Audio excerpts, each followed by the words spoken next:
السلام عليكم أكم جرتن كبجمتودا في جالتمتون هردفتون برتيسا ورما الحمد لله أني نجا كوت نجاني كي كان جار الله هن كبجادا باك جرتن مرست نجاو إجا هردفتون كي فيديو أرا كنراتي واي واتساب بيدا عالم الدنيا غوتون تربة دربه كان يمكن تربة كان كيس رادو بچا جرتون وان توك توك إسني إبسو فده إجا هردفتون كي يا عالم الدنيا دا غوتون أكمقوا قبضان واي واتساب بيد بچا جرتة واي واتساب بين حكمو يمكن واي واتساب بين بدو جه چودا سنيگله Egaa WhatsAppiin nama tokko tokkoof kan asirratti kan argaa jirtan jechuudha. Barreeffama akkasii yookiin wanta akkasiidha nama tokko tokkoof fidaa jira jechuudha.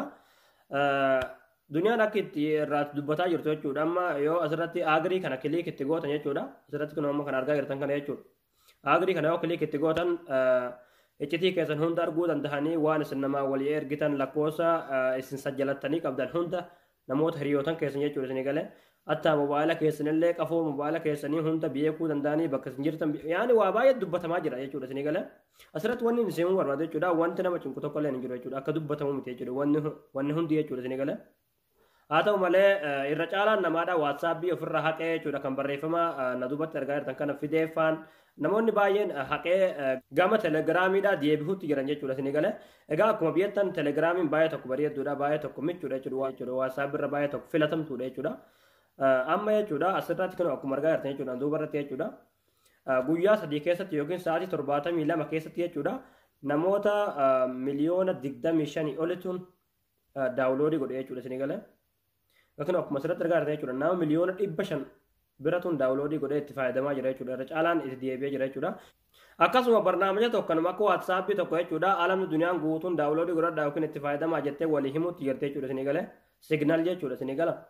Egaa signal kanaas jechuudha namoonni baay'een daawuloodii godhanii jechuudha akkuma telegiraam irratti namni deebi'ee jechuudha signal kanarratti deebi'ee namoonni baay'een walii himee walii dabarsutu jira.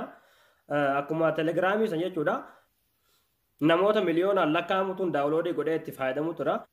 Egaa signal aalamni walii himtee buufadhaa itti fayyadamaa jettee walii dabarsu turtu kana haala itti buufattanii itti banattan video irratti isinitti agarsiisa jechuudha.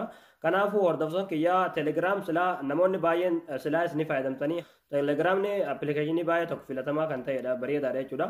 Akkasuma akkaataa itti fayyadama isaa wanta hunda waa'ee isaa baruun ooltanii ni beektan kana jeetan yaada. Garuu amma haala signal kana buufattanii banattanii itti fayyadamuu dandeessan isinan barsiisa. Egaa hordoftoon kiyyaa wanni isin yaadachiisu warroonni YouTube chaanaala kiyyaa faarawwataa tan subscribe gochuun dagatinaadha. Akkasuma mallattoo notifiikeeshinii san kiliik itti godhuudhaan achi booda ol kaayyatuu irratti tuqadhaa jechuudha. Barumsi nu asirratti dabarsuun tokkolleen akka isin hin dabarre jechuudha. Akkasuma barumsa keenya yoo jaallattan viidiyoo keenya laayik godhaadha. Gaaffii gargaraadhaa qabaattan koomentii jalatti nu barreessaadha. Amma gamanummaan haala signal itti buufattanii itti banattan isinitti agarsiisa. Nafaana turaan hordofaa isinin jedha.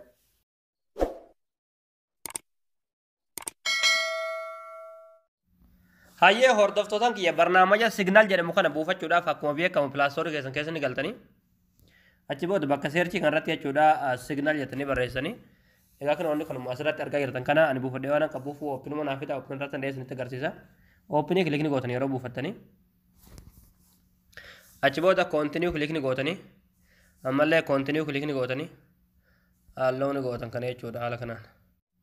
Egaa achi booda haala kanaaf fuula kana isinii banaa amma lakkoofsa keessan itti guutan jechuudha isinii galee haala kanaan.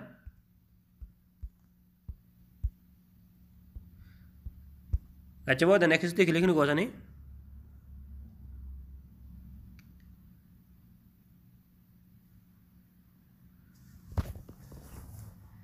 Achi booda koodii isiniif erga jechuudha.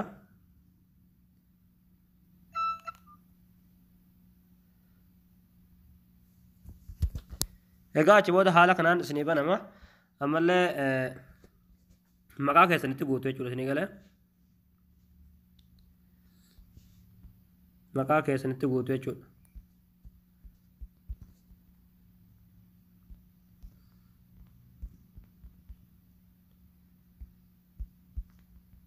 Achi booda next kilikni gootanii. Egaa achi booda koodii isin gaafata koodii sammuu keessan keessaa fuutanii yaani koodii hin daganne tokko jechuudha. Koodii barbaadan lakkoofsa barbaadatti guutu jechuudha lakkoofsa fursanii galee. Yookiin lakkoofsa 5. Namni kun hojjaa 5 afur godhee next kilikitti gootanii jechuudha. Ammallee isuma itti guutu jechuudha. Next kilikitti gootu ammallee. Manni konfirmii ta'u jechuudha.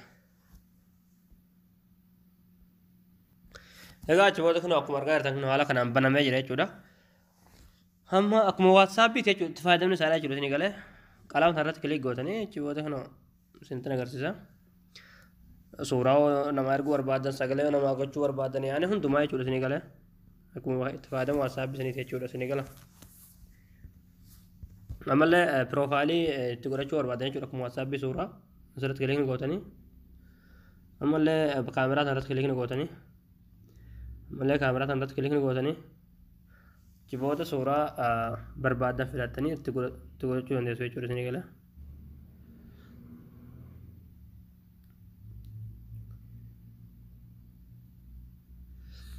Kanaan jechuudha.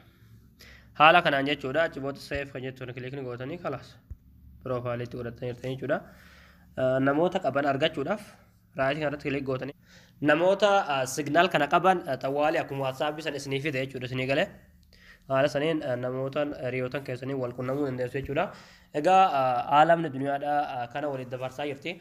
Haaluma kanaan buufattanii banattanii waliif illee daddabarsuu dagatinadha. Egaa hordoftoota kiyya barumsa kiyya kanarraa asirratti raawwataa barumsa birootiin haga walitti deebinutti barumsa keenya yoo jaallattan viidiyoo keenya laayik gootanii nu jabeessuun dagatinadha. Gaafii gargaraadhaa qabaattan koomentii jalatti nu barreessadha. Waan hordoftaniif galatooma.